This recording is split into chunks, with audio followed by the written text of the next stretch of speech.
¿Qué tal? Nuevamente bienvenidos a este nuevo video del curso de mecánica cuántica y mecánica estadística que presenta el grupo de investigación en nanociencias. En esta ocasión vamos a discutir el tema del oscilador armónico cuántico que nos va a permitir visualizar el alcance que tiene la ecuación de Schrödinger. Bien, vamos a iniciar, vamos a considerar una partícula que se mueve en el eje X y que está ligada a una posición de equilibrio por medio de una fuerza que es proporcional al desplazamiento desde dicha posición, es decir, la posición de equilibrio. Bueno, este problema seguramente ustedes lo conocen porque han visto esta ecuación, donde la fuerza es igual a menos K por X. Quiere decir que la fuerza es opuesta al desplazamiento, ¿sí? Y entonces es una fuerza de restauración. Esta ecuación se conoce como la ley de Hooke y seguramente la vieron en su curso de física general, que es un curso de física clásica. También en ese mismo curso les comentaron que el potencial, ¿sí?, que siente una partícula clásica, pues se puede escribir como menos el gradiente, es decir, menos la derivada del potencial respecto a las coordenadas espaciales. Como estamos trabajando solamente en una dimensión, en este caso la derivada solamente es respecto a X.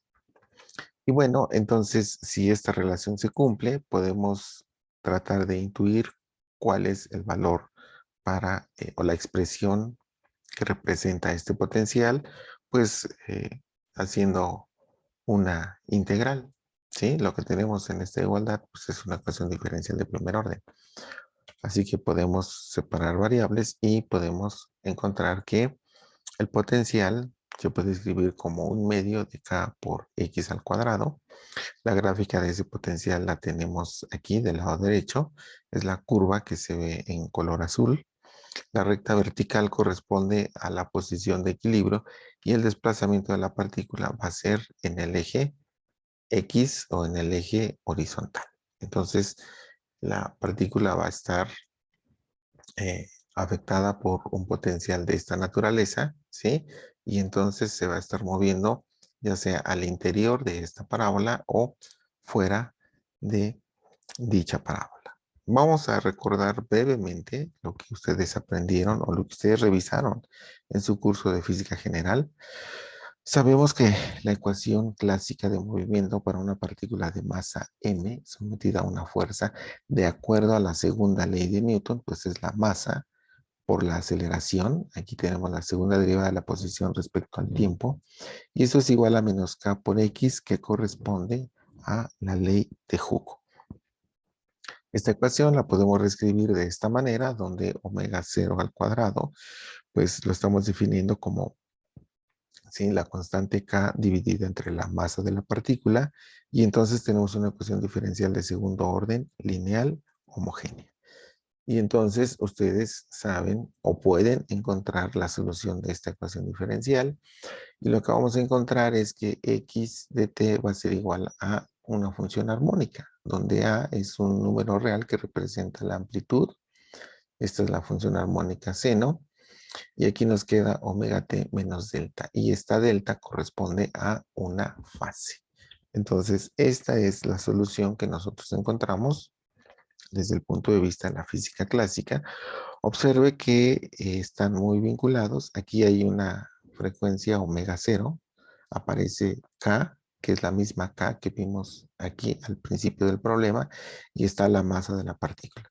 Entonces, con esta ecuación y esta expresión que tenemos para el potencial, podemos reescribir el potencial y nos puede quedar en términos de la masa de la partícula, ¿sí?, la frecuencia omega 0, ¿sí?, que involucra esta constante elástica y la masa de la partícula, y por supuesto la variable independiente o el desplazamiento al cuadrado. Entonces el potencial tiene forma de una parábola. Bueno, este es el potencial que nosotros vamos a utilizar para intentar resolver la ecuación de Schrödinger independiente del tiempo. Aquí podemos ver nuestra ecuación.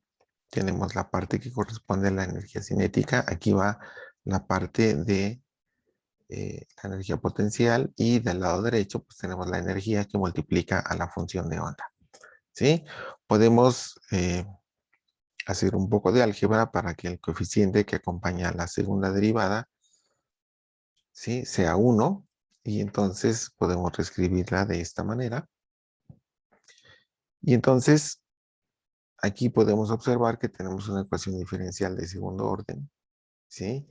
Y en esta ocasión no tenemos coeficientes constantes porque ahora aparece este término x cuadrada que multiplica a la función phi, que es la variable dependiente.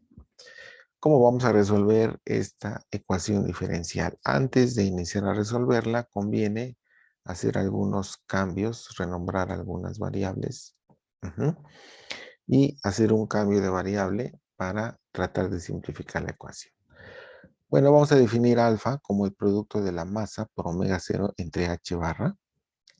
¿Sí? Vamos a definir beta como 2 veces la energía dividida entre h barra por omega 0. Estas son constantes. Y vamos a definir una nueva variable que se llama g. Esta es la letra griega g, que va a ser igual a x por la raíz cuadrada de alfa, donde alfa la definimos aquí al principio. Entonces, si nosotros dejamos esta ecuación diferencial escrita en términos de alfa, de beta y de g, ¿sí?, podemos llegar a una expresión como esta. Observe que no es muy difícil llegar a esta expresión. La multiplicación de alfa por beta que tenemos aquí, si nosotros multiplicamos estos dos términos, lo que vamos a reproducir es este primer término, que es 2 veces la masa por la energía dividida entre h barra cuadrada. ¿Sí? Y lo mismo vamos a encontrar para este término alfa al cuadrado. ¿Sí? Observen que aquí está alfa al cuadrado. Y bueno, está multiplicada por 2m entre h barra cuadrada. ¿Sí? Tengan en cuenta que esta parte tiene que involucrarla. Y bueno, aquí tenemos una ecuación diferencial que es la misma, pero escrita en términos de alfa, de beta y de la variable g. Entonces, esta nueva variable, ¿sí?, hay que involucrarla como la variable independiente y entonces la segunda derivada de phi respecto a x cuadrada hay que escribirla en términos de la nueva variable g. Para eso hay que usar la regla de la cadena. Entonces vamos a hacer un cambio de variable en esta ecuación diferencial y usando regla de la cadena, la derivada de phi respecto a x la podemos escribir como la derivada de phi respecto a g por la derivada de g respecto a x. Esta derivada, ¿sí?, usted la puede obtener de esta expresión. Y entonces podemos encontrar que la derivada de g respecto a x es la raíz cuadrada de alfa, ¿sí?, que aparece aquí multiplicando a la derivada de phi respecto de g. Esta sería la primera derivada. Hay que calcular la segunda derivada también con la nueva variable y hay que usar la regla de la cadena. Entonces, esta segunda derivada pues sería la derivada respecto a x de nuestra primera derivada que acabamos de calcular. Aquí tenemos un producto de funciones, ¿sí? Hay que aplicar la regla del producto, entonces va a ser la primera, ¿sí?, de phi respecto a g por la derivada de la segunda. Entonces la segunda derivada de g respecto a x al cuadrado, más la segunda, que es este término, por la derivada de la primera. ¿Sí? Y entonces para derivar este término hay que volver a aplicar la regla de la cadena, por eso aquí lo dejamos indicado. Cuando nosotros aplicamos la regla de la cadena en este término, observe que lo que vamos a encontrar es la segunda derivada de phi respecto a g por la derivada de g respecto a x. Entonces, la derivada de g respecto a x aparece aquí y aparece aquí. Significa que esta derivada de g respecto a x hay que escribirla al cuadrado. ¿Sí? Otra cosa que hay que observar es que la segunda derivada de g respecto a x, ¿sí?, es la segunda derivada de y respecto a x es 0 porque este término es una constante, ¿sí? Por supuesto, este 2 debería ir aquí encima de la d. Entonces, si reescribimos, bueno, aquí nos va a quedar 0, ¿sí? Y todo este término va a desaparecer.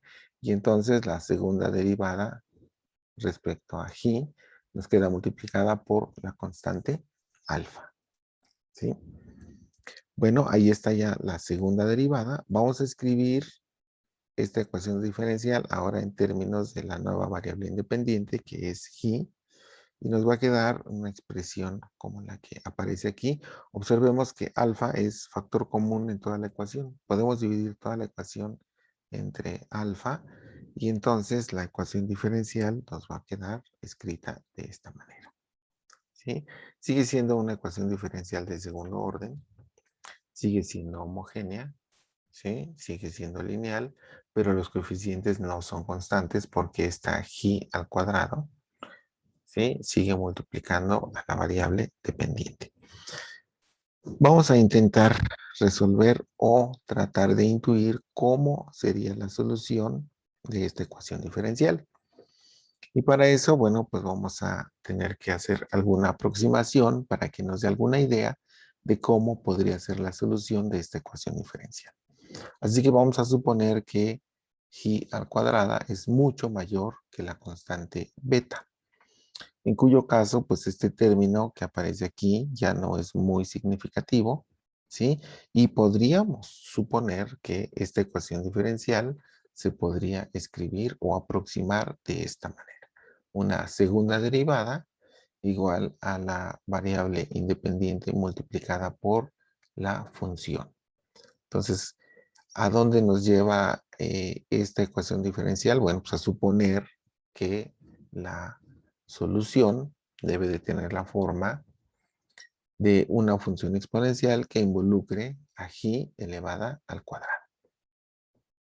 Vamos a ver qué tan cierto es esto. Bueno, lo que tendríamos que hacer es calcular la primera y la segunda derivada de esta función, ¿sí? Aquí tenemos nuestra primera derivada, ¿sí? Y para la segunda derivada, bueno, aplicamos la regla del producto y simplificamos y nos va a quedar un término y al cuadrado menos 1 por la función exponencial, ¿sí? Pero recuerde que estamos suponiendo que y al cuadrado es mucho mayor que la constante beta.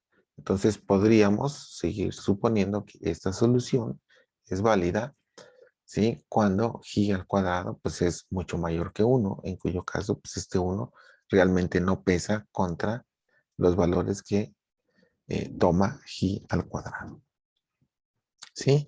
Bueno, no es la solución completa de nuestra ecuación diferencial, pero nos da una buena idea de cómo es la forma de la solución. Parece ser que la solución tiene la forma, ¿sí?, de una función h, que vamos a llamar aquí, que depende de y, por la función exponencial. Y resulta que este h de y es una función polinomial. Esa función polinomial vamos a intentar determinarla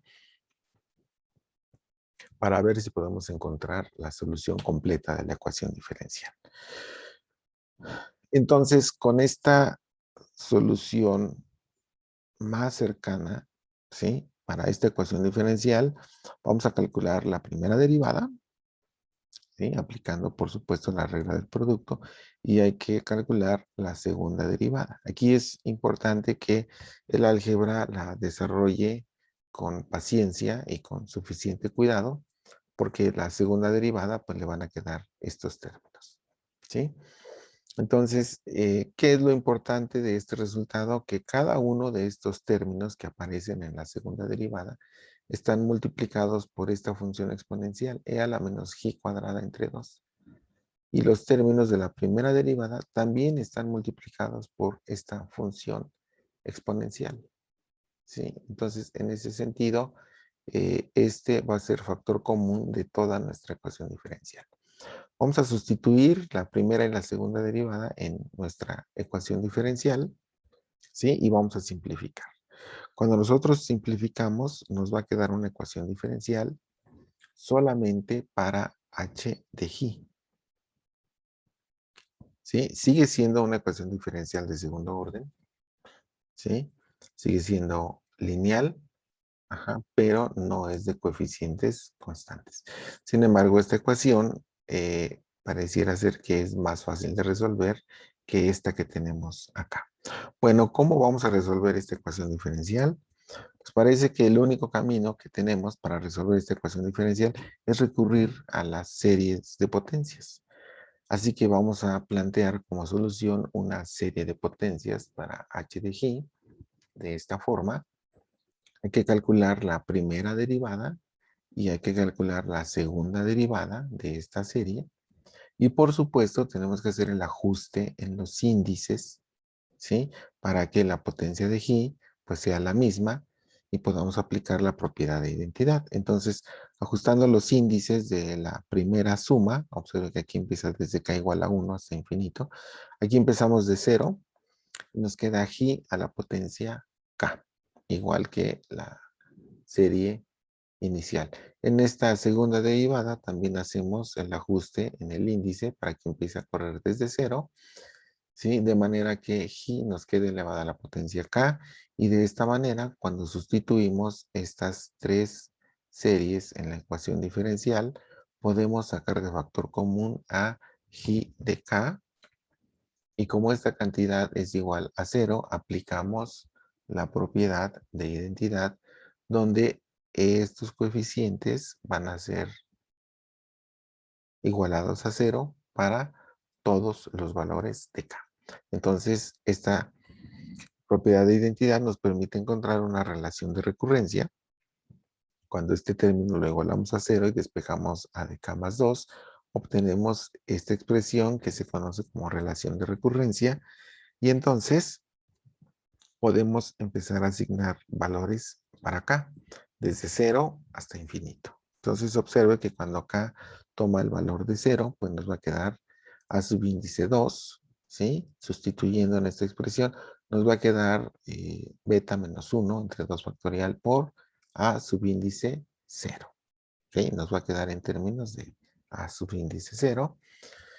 Cuando k toma el valor de 1, pues nos va a quedar a subíndice 3 y nos queda una expresión multiplicada por a subíndice 1, ¿sí? Que sería la segunda solución, ¿sí? Entonces vamos a ver cómo sería cada una de las soluciones.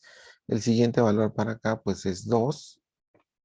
Cuando k toma el valor de 2, nos va a quedar en términos de a subíndice 2, que ya conocemos, lo sustituimos y simplificamos, y nos queda una expresión como esta, en términos de a subíndice 0, ¿sí?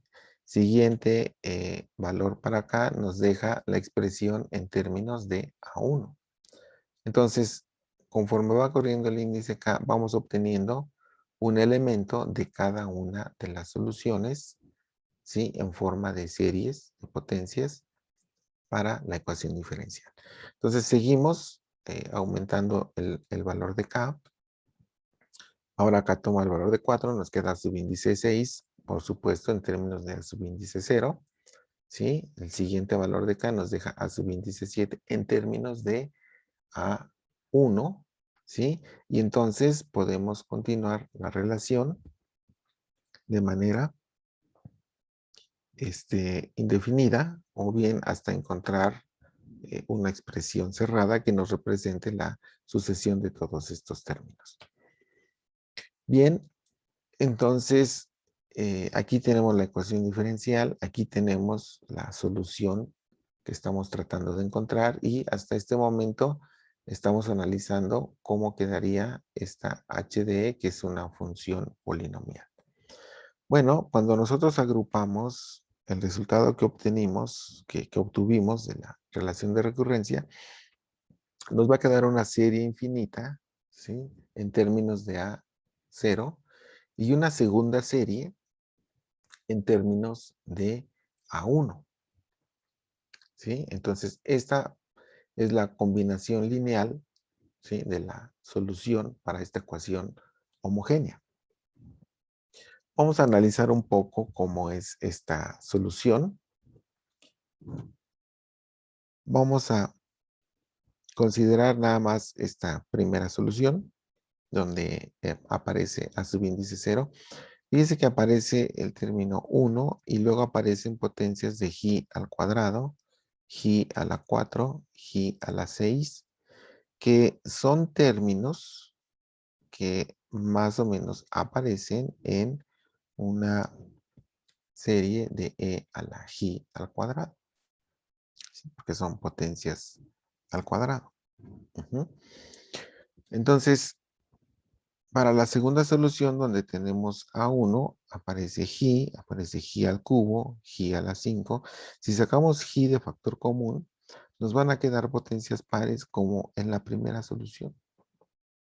Y más o menos podríamos suponer que sería una función ji multiplicada por e a la ji al cuadrado. Este sería más o menos el tipo de soluciones. Por supuesto, no es exactamente ji al cuadrado, pero si nosotros hacemos la serie de Maclaurin de e a la ji al cuadrado, vamos a encontrar este tipo de potencias. Por el momento no es muy relevante cómo sea exactamente la forma, porque lo que vamos a analizar en este momento es qué tan válida es esta solución que acabamos de encontrar. Bueno, entonces resulta que nuestro polinomio de ji es una serie de potencias, ajá, que vamos a representar como e a la ji al cuadrado. Y entonces va a multiplicar a e a la menos ji al cuadrado entre 2. Cuando nosotros hacemos este producto, ¿sí? Nos quedamos con una función e a la ji al cuadrado entre 2. Ahora, ¿cuál es la situación con esta función que estaríamos tomando como solución? Pues de acuerdo a los axiomas de la mecánica cuántica, esta solución no es válida en términos físicos. ¿Y por qué no es válida? Porque la función no es finita en todo el espacio, ¿sí? Esta función diverge cuando ji toma valores de más menos infinito, ¿sí? Entonces, esta solución que acabamos de encontrar no es una solución física aceptable. ¿Qué es lo que vamos a hacer? Bueno, vamos a seguir analizando la solución que ya encontramos. Ujú. Y entonces, pues la serie completa parece ser que no nos devuelve o no nos lleva a una solución físicamente aceptable. Entonces, ¿qué más podemos hacer para analizar esta situación? Pues todavía queda esta constante beta, ¿sí? Vamos a ver qué pasa con beta. Observe que esta beta siempre aparece con un entero impar que le resta. Beta menos 1, beta menos 5, beta menos 9. Y en la segunda aparece un beta menos 3, un beta menos 7, un beta menos 11, ¿sí? Entonces, ¿qué pasa con esta solución cuando beta toma algún valor entero? ¿Sí? De la forma 2n más 1, porque los términos que estamos viendo que se restan a beta, pues todos son números impares. Entonces, si beta es de la forma 2n más 1 y esta n toma valores enteros a partir de 0, ¿sí? Pues podemos ir encontrando los diferentes números impares. ¿Y qué es lo que va a ocurrir? Pues lo que va a ocurrir es que los polinomios van a tener un número finito de términos, ¿sí? Observe que si n vale 0, pues entonces beta toma el valor de 1. Y si beta toma el valor de 1, ¿sí? Este término se va a hacer 0. Y todos los demás términos de la serie también se van a hacer 0, ¿sí? Entonces, ¿cuál es el efecto de considerar que beta, ¿sí? Es un entero impar? Pues la consecuencia es que los polinomios, ahora con los que vamos a trabajar, tienen un número finito de términos y no es una serie infinita como habíamos encontrado.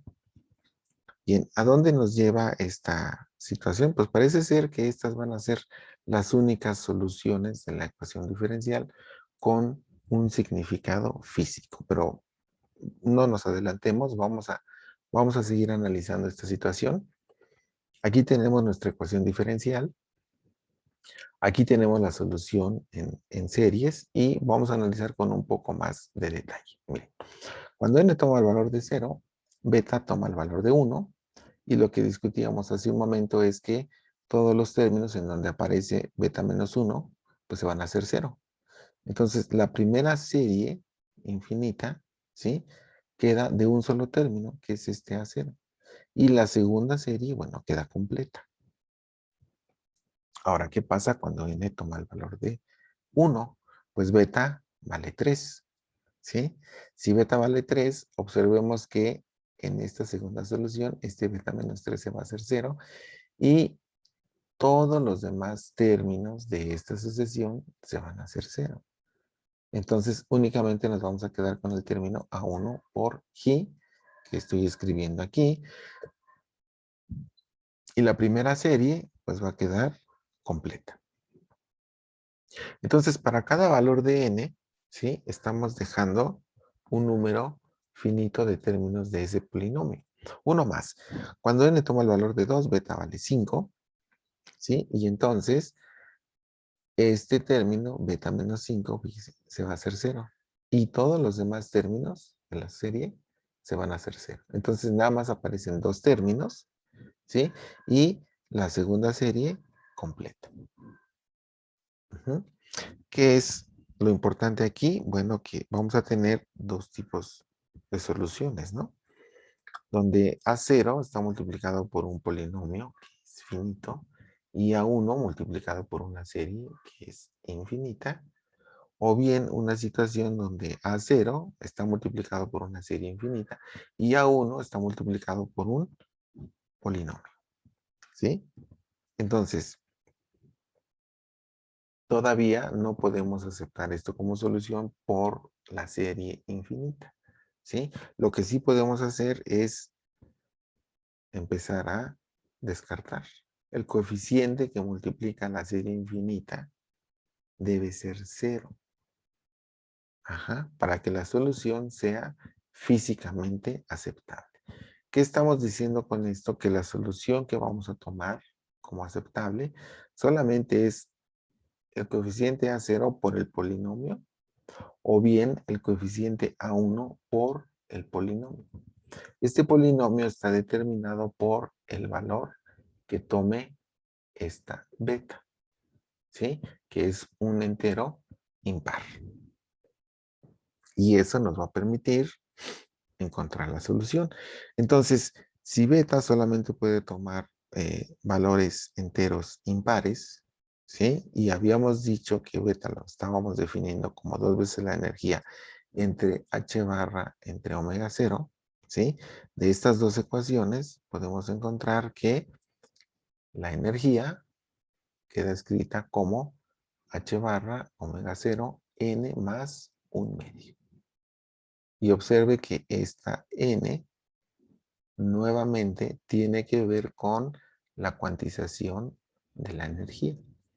En este caso, esta cuantización llegó de una condición para esta constante beta que nos permitiera obtener funciones de onda que tuvieran un significado físico aceptable, ¿sí? Y entonces eso nos llevó a la cuantización de la energía.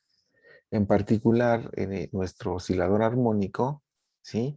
Es el único sistema cuántico cuyos niveles de energía están igualmente espaciados, ¿sí? Y aquí ahorita vamos a discutir un resultado todavía más interesante porque cuando n toma el valor de 0, recuerden que aquí n sí puede ser 0, ajá, el estado de menor energía para un oscilador armónico no te lleva a una energía 0, ¿sí? Si n vale 0, te va a quedar 1/2 de h barra por omega 0, ¿sí? Recuerde que esto nos está describiendo un desplazamiento de una partícula alrededor de una posición de equilibrio. Este resultado es muy importante y lo vamos a retomar más adelante, ¿sí? Nada más mantengan en mente la energía del punto 0. Pero vamos a terminar de resolver nuestra ecuación diferencial.